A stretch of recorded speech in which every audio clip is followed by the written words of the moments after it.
Very pleased to get comment now on this. It's a Bloomberg exclusive, and with me is Larry Fink, Chairman and Chief Executive of BlackRock. It's the world's largest asset management firm, responsible for around about $3.5 trillion. It also monitors around $9 trillion here as well, which I will get to in a minute. But Lagarde on the hustings, trying to get a backing of the Brazilians when it comes to the IMF. Do you think she's a capable runner?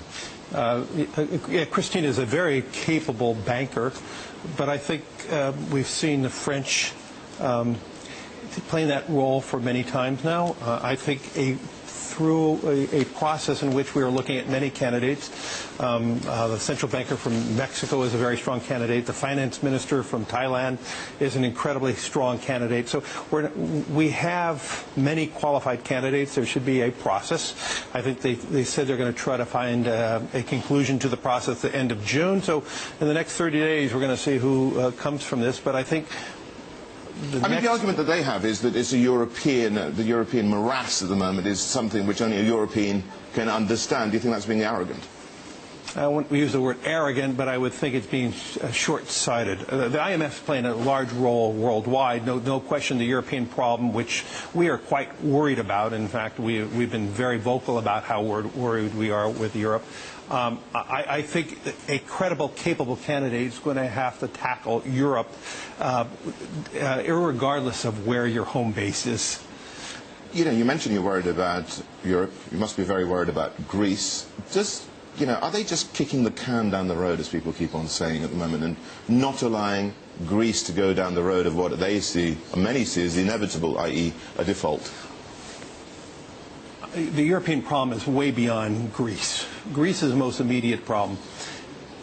I find it very difficult to restructure Greece without the understanding that we will probably then have to restructure Ireland and restructure Portugal. This is not we're not going to be able to contain it with Greece alone. And so the problem is way beyond one country.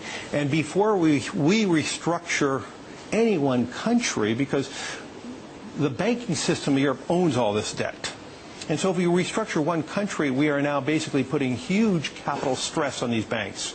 So before we restructure any country, we're going to have to restructure the banking system in Europe.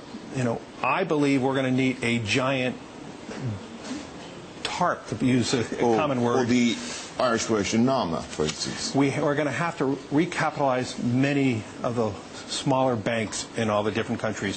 I think the leading banks in each country are very well capitalized, but they're going to be stressed by a devaluation of some of these sovereign credits. But so before the Europeans ever restructure a Greece or an Ireland, I think we're going to have to focus on the banking system first.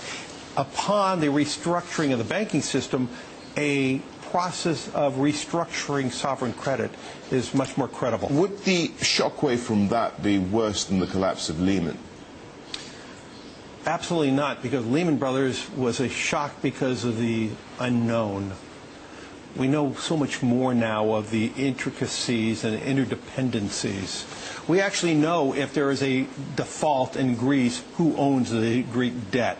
We actually know who owns the Irish debt. And that's why I'm suggesting the owners of these credits are basically large financial institutions in Europe.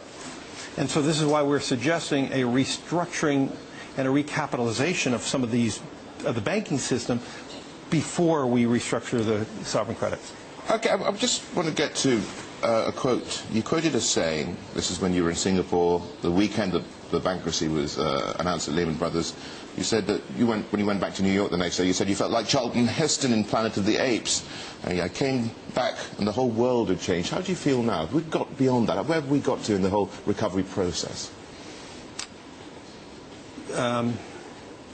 I'm now living with the apes. No. We are actually in a process of healing globally. The problems are very severe, but the process is of healing. I think we've accomplished a lot. I mean, if you think back, who would have thought we were seeing revolution change in Tunisia, in Egypt? We've seen restructurings that we've never heard of. So we saw, in a 3-month period of time, governmental changes without terrorism. And I think the juxtaposition of the killing of bin Laden which he used terrorism as a vehicle for change. We actually saw change done peacefully, by and large. I mean, there were some deaths, but overall, we've seen grand change in governments. Notwithstanding Libya, of course, and Yemen. Well, Libya, you have a dictator, a military versus protesters, but that's fighting against each other. And in Syria, you have the same issue, government and military fighting protesters. But you've seen vast changes. So to me, that's a healing process.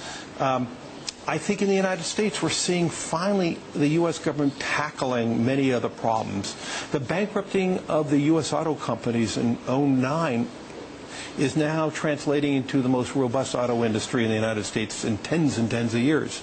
So this was a problem that we knew in the United States. Our auto industry was not capable of making a profit because the labor contract was so high. That restructuring has allowed it. And now you have companies like Nissan moving factories there, and Nissan said by 2018 the U.S. will be exporting 1 million Nissans a year. You have BMW now building factories, and you have BMW now saying the U.S. will be the second largest exporter of BMW. So we're going through this restructuring process, and this restructuring process worldwide is giving me reasons for being constructive.